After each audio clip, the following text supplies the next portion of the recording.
नमस्कार दोस्तों। आइए हम लोग हिंदी में एक चैप्टर देखते हैं जिसका नाम है वर्णमाला। ये हिंदी भाषा के हिसाब से बहुत ही इम्पोर्टेंट चैप्टर है, क्योंकि हिंदी भाषा में जो कुछ ही पढ़ेंगे बिना इसके कंप्लीट नहीं हो। किसी भी चीज़ को आप पढ़ें, चाहे संधि समास कुछ भी, उन सब में वर्णमाला का इम्पोर्टेंट रोल होता है। तो पहले हम ये जान लें, जो हमारी हिंदी है वो क्या है, एक भाषा है। और भाषा जो शब्द है ये संस्कृत के भाष धातु से लिया गया है। इसका अर्थ होता है वाणी की अभिव्यक्ति। जो हमारी हिंदी है, ये जो है इसका, ये कहें कि मूलतः जननी कौन सी भाषा है, तो वो है संस्कृत। संस्कृत आगे चलकर पाली और प्राकृत, दो अपभ्रंशों में टूटा, फिर आगे यही अपभ्रंश अवहट कहलाए, और उसके बाद इसको हम लोग दो भाग में, प्राचीन और प्रारंभिक हिंदी में पढ़ते हैं। इसी क्रम में हम देख लें कि जो हमारा वर्णमाला है, हिंदी वर्णमाला, तो किसको हिंदी वर्णमाला कहते हैं, तो वो होता है अक्षरों या वर्णों के सुव्यवस्थित समूह को वर्णमाला कहते हैं। वर्ण या ध्वनि जो होती है भाषा की सबसे छोटी इकाई है, इसको कानों द्वारा सुना जाता है। अक्षर की बात करें तो जिसका अक्षर ना हो उसे अक्षर कहते हैं, मतलब जिसको हम लोग कुछ उसमें बिगाड़ उत्पन्न नहीं कर सकते। हिंदी भाषा की लिपि की बात करें, वो क्या है, तो उसका नाम है देवनागरी। देवनागरी देवनागरी लिपि का उद्भव जो है वो ब्राह्मी लिपि से हुआ है। बात करें हिंदी वर्णमाला में, तो इसमें कुल जो है 52 वर्ण है, 52। इसमें से क्या है कि 11 जो है वो स्वर हैं, और बाकी बचे 41 जो हैं ये व्यंजन हैं।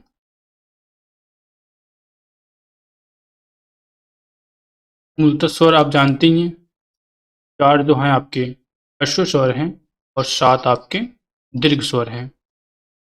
एक स्वर का भाग होता है प्लुत स्वर। आगे अभी जब हम स्वर के भेद पढ़ेंगे उसमें देखा जाएगा इस चीज़ को। तो बात करें स्वर, स्वर किसे कहते हैं, तो जो हमारा स्वर है, जब वायु बिना किसी अवरोध के उच्चारण से ध्वनियों के माध्यम से बाहर निकलती है तो उसे स्वर कहते हैं। या ये कहें, जिन ध्वनियों के उच्चारण में वायु बिना किसी अवरोध के बाहर निकलता है तो उसे स्वर कहा जाता है। स्वर के भेद की बात करें तो कामता प्रसाद, जो हिंदी के विख्यात गुरु माने जाते हैं, जो संख्या है उसको इन्होंने 10 माना है, और अन्य विद्वानों ने 11 माना है। आपको एग्जाम में जब भी पूछेगा कि स्वर कितने हैं, तो आपको 11 ही लगाने हैं। और ये पूछेगा अगर परंपरागत रूप से बात करें स्वरों की संख्या कितनी है, तो वो हमारी 13 है। लेखन की दृष्टि से तो वो हमारे 11 हैं। अब बात करें स्वरों के भेद, तो स्वरों के मुख्यतः भेद निर्धारण नहीं है, मगर अगर हम देखें उच्चारण, जिह्वा, उष्ठाकृति और मुख विवर जाति के आधार पर, तो स्वर के भेद हम निकाल सकते हैं। जैसे अगर हम बात करें उच्चारण समय या मात्रा के आधार पर, तो हमारे जो स्वर हैं वो 3 प्रकार से होते हैं। एक ह्रस्व स्वर, दूसरा दीर्घ स्वर, ह्रस्व स्वर, दीर्घ स्वर और प्लुत स्वर। कई सारे विद्वान प्लुत स्वर को स्वर की श्रेणी में नहीं रखते हैं। ह्रस्व स्वर की बात करें, इनके उच्चारण में कम समय लगता है। जैसे आपका अ हो गया, छोटी ई हो गई, छोटा ऊ हो गया, और री हो गया। दीर्घ स्वर की बात करें तो आ हो गया, बड़ी ई हो गई, बड़ा ऊ हो गया। ये सब क्या है आपके दीर्घ स्वर हैं। इनमें क्या है कि हर्ष स्वर की अपेक्षा दुगना समय लगता है। एक हमारा ये भी होता है जिसको हम बोलते हैं आगत स्वर। आगे बात करें प्लुत स्वर की, तो इनमें क्या होता है कि हर्ष स्वर से 3 गुना और दीर्घ स्वर से 2 गुना समय लगता है, इसलिए इनको प्लुत स्वर कहते हैं। इनका मुख्यतः उपयोग जो होता है बुलाने या नाटक के संवादों में इनका प्रयोग किया जाता है। जैसे इसमें मुख्यतः हम लोग देखते हैं ये मात्रा जिसको बोलते हैं ओम। प्लुत स्वर का शाब्दिक अर्थ देखा जाए तो इसका शाब्दिक अर्थ होता है उछलता हुआ। बात करें कि वैदिक भाषा में, तो प्लुत स्वर को वैदिक भाषा में जो है त्रिमात्रिक या बहुमात्रिक स्वर भी कहा गया है। यदि हम किसी को पुकारते हैं, अभी जैसा कि बताया कि इसका उपयोग मुख्यतः किसमें होता है, किसी को बुलाने में,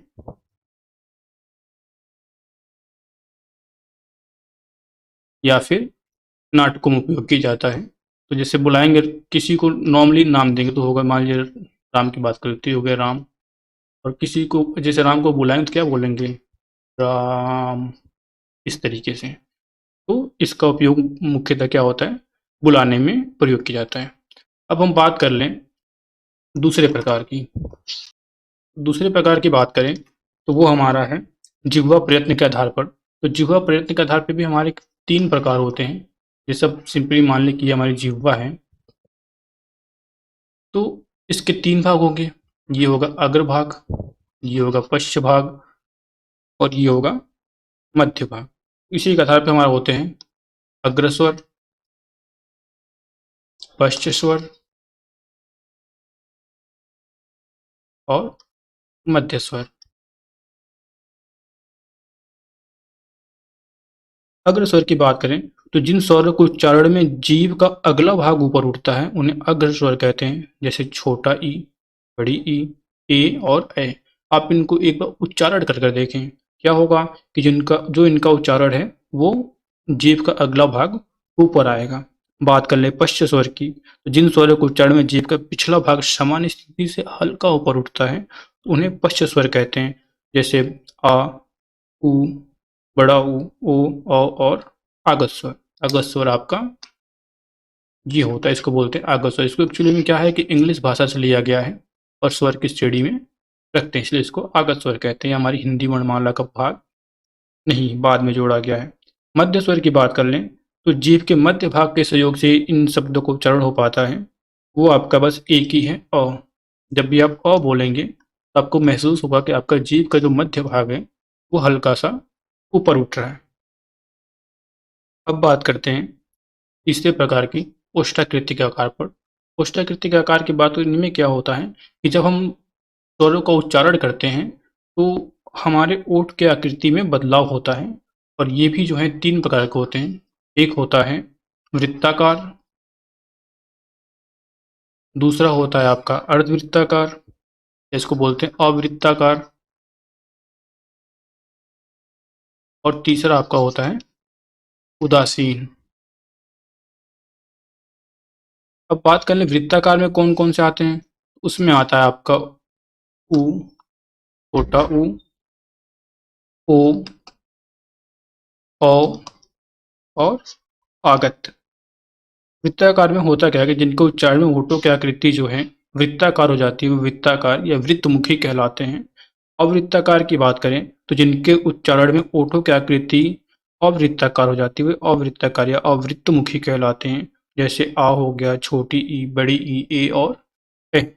इनको आप नोट करते चलें। फिर बात करते हैं उदासीन की, तो जो हमारा अ होता है, अभी हम लोगों ने पढ़ा कि जो हमारा अ है वो मध्य स्वर में आता है जब हम जिह्वा प्रयत्न के आधार पे बात करते हैं, और जब ओष्ठाकृति के आधार पे बात करेंगे तो ये हमारा होगा उदासीन। जो हमारा आ है जिसको अ वही बोलते हैं, ये हो गया हमारा आगत, इसको अंग्रेजी से हिंदी में आया है। अब आगे बात करते हैं अगले प्रकार की, उच्चारण स्थान के आधार पर। तो जो हम शब्दों का उच्चारण करते हैं इसके आधार पर जो हमारा है स्वर का भेद किया गया है वो हमारे हैं मौखिक, अनुनासिक और अनुस्वार। बात कर ले तो ये हो गया मौखिक, अनुनासिक और अनुस्वार। मौखिक को हम लोग निर्नुनासिक भी कहते हैं। इनको क्या कहा जाता है, निर्नुनासिक स्वर। तो बात करें जिन स्वरों के उच्चारण में हवा केवल मुंह से निकलती है उन्हें मौखिक कहते हैं। जिन स्वरों के उच्चारण में जो हमारी हवा है नाक और मुंह दोनों से निकलती है तो उन्हें अनुनासिक कहते हैं। और जब हवा केवल नाक से निकलती है, इसकी बात करते हैं, जब हवा केवल नाक से निकलती है तो इसको अनुस्वार। जब नाक और मुंह दोनों से निकले तो इसको कहते हैं हम लोग, ये क्या है हमारा अनुनासिक। और जब हमारा केवल मुंह से निकले तो इसको बोलते हैं मौखिक स्वर। इनकी बात कर लें तो जो हमारे जितने भी स्वर हैं, जैसे आप बोलेंगे अ, आ, इ, ऊ, उ, ए, ऐ, ओ, औ। ये स्वर क्या है? इनमें बोलने पर अगर मुंह के आगे हाथ रखे तो आपको महसूस होगा कि इनसे क्या है कि हवा बाहर निकल रही है। अनुनासिक, इनमें क्या होता है? सबसे बड़ी पहचान आप मुंह को देख लीजिए, इसमें क्या है? चंद्र बिंदु लगा हुआ इस तरीके से। तो जिन भी शब्दों पे चंद्र बिंदु लगा होता है, ये पहचान होती क्या है कि वो अनुनासिक हैं।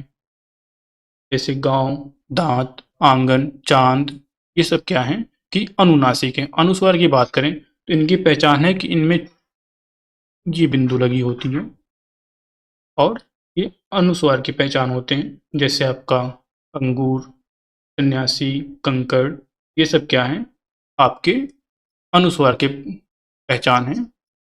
इनमें एक और आता है 4th नंबर पे, उसको बोलते हैं विसर्ग। जो विसर्ग होता है, इसका पहचान आपका होता है इस तरीके से, 2 बिंदु होते हैं और इसका उच्चारण जो होता है वो अ होता है। अब हम अगले प्रकार की बात करते हैं, मुख विवर खुलने के आधार पर। इनमें क्या होता है कि 4 प्रकार होते हैं। एक होता है आपका विवृत, दूसरा होता है संवृत। जो विवृत होता है, इसमें एक और प्रकार होता है अर्धविवृत, और इसका भी एक प्रकार होता है अर्ध संवृत। ये क्या है कि मुख विवर, या मतलब हम जो बोलते हैं तो कितना मुख खुल रहा है उसके आधार पर होता है। जैसे विपरीत की बात करें तो जिन स्वर को उच्चारण में जो मुंह होता है वो पूरा खुलता है, उसे विपरीत कहते हैं। जैसे आपका हो गया आ। इसमें क्या है कि आप देखेंगे कि आपका जो मुंह है वो पूरा खुल रहा है। अब बात करें अर्धविपरीत की, तो जिन स्वरों को उच्चारण में मुख आधा खुलता है उसे अर्धविपरीत कहते हैं। जैसे अ हो गया, ए हो गया, औ हो गया। इनमें क्या है, जब उच्चारण करेंगे तो आपको लगेगा कि आधा मुंह ही खुल रहा है। संवृत की बात करें तो इनमें मुंह बहुत कम खुलता है। जैसे छोटी, बड़ी ई, बड़ी ई, छोटी ई, आपका ऊ हो गया और बड़ा ऊ। इनमें आप देखेंगे कि आपका जो मुंह है बहुत कम खुलता है। और अर्ध संवृत की बात करें तो इनका जो है संवृत की अपेक्षाकृत कम खुलता है। जैसे छोटा ए और ओ, इन दोनों में क्या है, इस संवृत की अपेक्षा भी आपका मुंह है वो कम खुलेगा। तो मुख विवर खुलने के आधार पे आपके जो हैं 4 प्रकार हो गए, विवृत, अर्ध विवृत, संवृत और अर्ध संवृत। अब अगले प्रकार की बात करें तो वो हमारा है जाति के आधार पर। तो जाति के आधार पर कोई ये नहीं, जिस तरीके से हमारे भारत में जाति वर्ण व्यवस्था है, ये सिर्फ है कि जो हमारे उच्चारण में स्थान और प्रयत्न से उत्पन्न होते हैं, ऐसे स्वरों को क्या करते हैं, सवर्ण या सजातीय ग्रुप में रखते हैं। इनको जो है जाति के आधार पर एक ही दिया गया है, सजातीय या सवर्ण। ये कहिए कि सीधे हम जैसे पढ़ते आए हैं हर्ष स्वर, दीर्घ स्वर, तो जिसको जिस प्रकार में रखेंगे वो उसकी वही जाते रहेंगे। बोलेंगे हर्ष स्वर की सजाती है, दीर्घ स्वर की सजाती है, एक्सेट्रा। अब बात करते हैं एक और प्रकार की कि जो हमारा उत्पत्ति हुआ है या वर्णों के मेल होते हैं, इसके आधार पे क्या है कि 3 भेद बनाए गए हैं। एक आपका है मौलिक, या इनको ये कह लीजिए कि ये मूल स्वर हैं। दूसरा प्रकार है आपका संधि स्वर। संधि आप लोग हिंदी में पढ़े होंगे, या जो लोग नहीं पढ़ेंगे वो आगे पढ़ेंगे। इनमें क्या होता है कि वर्णों के मेल से नए स्वरों की उत्पत्ति होती है। और तीसरा हमारा है संयुक्त स्वर। इनमें क्या होता है कि जैसे आपका ए हो गया, ए हो गया, ओ, औ, ये आपको पता है कि मूल स्वरों को मिलाकर बनाए गए हैं, तो इनको संयुक्त स्वर कहते हैं। आगे बढ़े हम लोग, यही हम लोग देख लेते हैं कि जो हमारा पढ़ रहे थे उच्चारण या जिह्वा प्रयत्न की बात कर रहे थे, तो वो हमारा कैसे होता है। यहाँ आपको एक फिगर दिया गया है, यहाँ से आपका बात करें तो ये आपका कंठ हो गया, फिर तालु, फिर जीभ, फिर दांत और ओष्ठ, फिर दांत और ओष्ठ दोनों। तो बात करें कंठ और तालु दोनों के संयम से कौन से शब्द आते हैं, तो आपके ए और ए हैं। सिर्फ तालु की बात करें जिनको तालव्य कहते हैं, उसमें छोटी ई बड़ी ई आते हैं। कंठस्य की बात करें या कंठ की, तो उसमें आपके अ, आ और आयोग वाह आते हैं। मूर्धा जीव के प्रयत्न पे बात करें तो उसमें री आता है, पर जब भी आप बोलेंगे री तो आपका सारा प्रेशर जी पे पड़ेगा। नासिक की बात करें तो सिर्फ अंग आता है। दंत मूल की बात करें तो इसमें कोई स्वर नहीं, व्यंजन आते हैं बस। और ओष्ठ की बात कर लें तो उसमें आपका छोटा ऊ और बड़ा ऊ। यहाँ आप देखेंगे कि आपको हिंदी वर्णमाला पूरी तरह से दी हुई है और बगल में जो है स्थान और उनसे कौन से स्वर उत्पन्न होते हैं वो दिए गए हैं। जैसे कंठ से क्या क्या उत्पन्न होते हैं, तो कंठव्य बोलते हैं अ और आ को। तालव्य बोलते हैं छोटी ई बड़ी ई। मूर्धा री हो गया, दंत ली हो गया। तो प्लुत भी प्लुत स्वर में भी रखते हैं कभी कभी। ओष्ठ की बात करें तो इसमें छोटा ऊ बड़ा ऊ। कंठ तालु में ए ऐ। कंठोष्य में ओ और औ। यहाँ कुछ प्रश्न दिए गए आपको, जिन प्रश्नों को पढ़ना है और इनके उत्तर देने का प्रयास करना है। आप वीडियो पॉज करके प्रश्नों को पढ़ लें और कोशिश करें खुद से आंसर देने की। वीडियो के अंत में आंसर आपको दे दिए जाएंगे।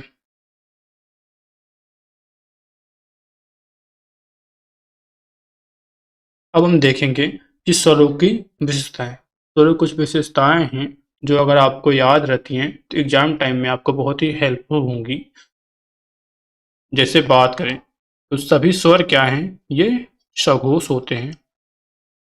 इसका कारण यह है कि इनके उच्चारण में श्रवण तंत्रियों में जो है अपेक्षाकृत अधिक कंपन उत्पन्न होता है। स्वर जो है जिह्वा या ओष्ठ का कहीं भी स्पर्श नहीं करते हैं। स्वरों के उच्चारण में समय जो है स्वरों के उच्चारण के समय जो है मुख विवर में जिह्वा विभिन्न आकारों को धारण करती है और श्वास वायु के निकलने की स्थिति से अंतर उत्पन्न करती है। आप कोशिश कीजिएगा स्वरों को बोलने की, तो उसमें आप देखेंगे कि सारा प्रयत्न जो है जिह्वा पे जा रहा है और उसी के अनुसार स्वरों की उत्पत्ति हो रही है। स्वर जो होते हैं अपेक्षाकृत अधिक दूर तक सुने जा सकते हैं। जैसे आप किसी को बुलाएंगे, मान लीजिए उसका नाम है श्याम, तो आप उसको श्याम बोलिए और सीधे बोलिए ए श्याम। तो ये ध्वनि जो है दूर तक जाएगी मुकाबले इसके। व्यंजनों में या व्यंजनों के बिना भी स्वरों का उच्चारण जो है सरलता से हो सकता है। हमें पता है कि व्यंजनों में स्वर की सहायता से ही व्यंजन बनते हैं। स्वर व्यंजनों के साथ मिलकर क्या करते हैं, अक्षरों का निर्माण करते हैं। अब देखते हैं जो आपसे प्रश्न पूछे गए थे उनके जवाब क्या क्या हैं। तो पहला प्रश्न था कि हिंदी वर्णमाला में अयोगवाह वर्ण कितने हैं, तो वो आपके दो हैं, अंग और अ। अंग्रेजी से आई हुई शब्दों वाली मात्रा को क्या कहते हैं, उसको हम लोग आगत स्वर कहते हैं और वो बस एक ही है, ये आपका आगत स्वर है। दंत स्वर क्या है, तो वो आपका है लड़ी। इनमें क्या है कि इसके उच्चारण में दांतों का उपयोग होता है। दंतोष्ठ की बात करें तो वो व्यंजन है हमारा एक वर्ग और इसको अर्ध स्वर भी माना जाता है। इनकी संख्या दो है, एक आपका यह है, दूसरा आपका वह। मूर्धन्य स्वर की बात करें तो वो हमारा री है। मूर्धन्य स्वर मतलब जिसके उच्चारण में जिह्वा का प्रयोग ज्यादा हो। स्वर वर्णों की संख्या कितनी है, 11 है। अर्ध स्वर कितने हैं, दो, य और व। पश्य स्वर कौन कौन से हैं, तो आपके आ, छोटा ऊ, बड़ा ऊ, ओ, और आगत। केंद्रीय या मध्य स्वर क्या है, तो ये आपका होता है अ। आगे बात करें कि अग्र स्वर क्या है, तो अभी हमने आपको बताया कि जिह्वा के प्रयत्न के आधार पर जो उपयोग किए जाते हैं अग्र स्वर, तो वो आपके छोटा ई, बड़ा ई, ए और है। अर्ध विवृत क्या है, मतलब जिनके उच्चारण में आधा मुंह खुलता है, या कहिए उच्चारण में आधा वृत्त बनता है, तो वो आपके हो गए अ, ए, ओ, आ। ये आपका अगध स्वर है। विवृत की बात करें तो ये है आ, इसमें क्या आपका पूरा मुख खुलता है। संयुक्त स्वर की बात करें तो ये आपके हैं क्ष, त्र, ज्ञ और त्र। मूल दीर्घ स्वर कितने हैं, तो वो आपके हैं 7, बड़ा ई, आ, बड़ा ई, उ, ए, ऐ, ओ और ओ। 7 आपके हैं दीर्घ स्वर, और 4 आपके जो हैं वो हैं ह्रस्व स्वर। ह्रस्व मूल स्वर कितने हैं, तो वो आपके 4 हैं, वो हैं अ, ई, उ और ई। टोटल स्वर कितने हो जाते हैं 11। अर्धसंवृत स्वर हैं, तो वो आपके ए और ओ हैं। ह्रस्व स्वर जिनके उच्चारण में दीर्घ में दूना और ह्रस्व से तिगुना समय लगता है, उसे क्या कहते हैं, तो उन्हें कहते हैं शुद्ध स्वर। इनका उपयोग मुख्यतः बुलाने में किया जाता है। अगले सवालों की बात करें तो बात यह है कि जिनके उच्चारण में ह्रस्व स्वर की अपेक्षा दुगना समय लगे, तो उन्हें दीर्घ स्वर कहते हैं। नेक्स्ट है व्यंजनों के अनेक प्रकार के उच्चारणों को स्पष्ट करने के लिए जब उनके साथ स्वर का योग होता है, तब स्वर का वास्तविक रूप जिस रूप में बदलता है, उस रूप को क्या कहते हैं, तो उस रूप को कहते हैं मात्रा। सभी स्वरों की कोई ना कोई मात्रा होती है, इसकी मात्रा नहीं होती है, क्योंकि ये जब भी वर्णों के साथ मिलता है तो उसको पूर्ण कर देता है। आगे बात करें जिनके उच्चारण में कम समय लगता है, उन्हें क्या कहते हैं, तो वो हमारे ह्रस्व स्वर। ह्रस्व स्वर से जिसमें दुगुना समय लगता है उसे दीर्घ स्वर, और जिसमें तिगुना समय लगता है उसे प्लुत स्वर कहते हैं। जिन ध्वनियों के उच्चारण में वायु बिना किसी अवरोध के मुख से बाहर निकलती है, उसे क्या कहते हैं, उसे स्वर या ध्वनि कहते हैं। वे अक्षर जिनकी अंतिम ध्वनि स्वर के साथ होती है, उन्हें क्या कहते हैं, उन्हें कहते हैं मुक्ताक्षर। वे स्वर जिनकी अंतिम ध्वनि हलंत के साथ होती है, उन्हें क्या कहते हैं, वक्ताक्षर। तो बेसिकली कह सकते हैं कि हमारा जो अक्षर हैं वो कितने प्रकार के होते हैं, तो हमारे अक्षर जो हैं ये 2 प्रकार के होते हैं। एक हमारे मुक्ताक्षर और दूसरे हमारे बद्धाक्षर। आगे बात करें जिसका क्षर न हो उसे क्या कहते हैं, तो वो है अक्षर। भाषा की सबसे छोटी इकाई क्या है, तो आपकी है ध्वनि या स्वर। अक्षर कितने प्रकार के होते हैं, तो ये आपको बता दिया गया है कि अक्षर 2 प्रकार के होते हैं, मुक्ताक्षर और वक्ताक्षर। उम्मीद करते हैं ये क्लास आपको पसंद आई होगी। अगर आपका कोई डाउट रह गया हो तो उसे आप कमेंट करें, अगले वीडियो में उसको या कमेंट के माध्यम से आपकी समस्या का समाधान किया जाएगा। थैंक यू, धन्यवाद।